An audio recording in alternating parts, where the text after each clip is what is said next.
Hi, so today I'm going to talk really quick about a couple of standouts that I got from chapter 8 and 9 of Paraguay and Boyle.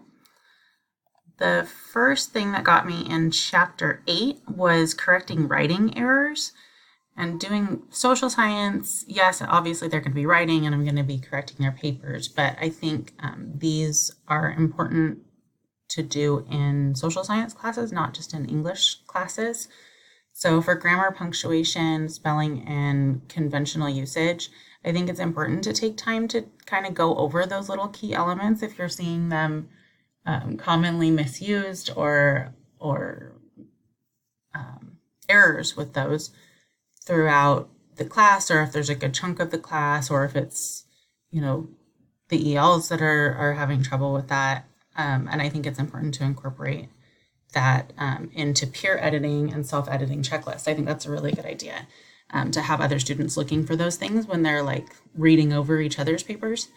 And then based on those errors, we can give quick little mini lessons or pull apart another station to where we can specifically address those issues. And then also helping with errors in their writing. So for beginners, we're going to be looking for simple things, just starting off with some basic things like capitalization and periods at the end of a sentence, and then moving on to the other things. But I liked that they touched on avoiding like doing too many corrections at once or too many things at once, because then it just becomes overwhelming. And then for intermediate, once fluency is established in their writing, you can work on more specific errors like subject-verb agreement and things like that. So I thought that was really helpful. I think those can be little things that can be implemented that can have a big impact on their writing. And then for chapter 9, what stood out was the guided reading as a scaffold. So using text that's just a little bit above their current reading level. And then we've gone over a lot of pre-reading, during reading, after reading stuff, but I think these are just pretty simple things that can be used in the classroom and can really be helpful for ELs or students with IEPs. Before reading, introduce the text and talk about the author and the title and making predictions, getting them hooked into the reading.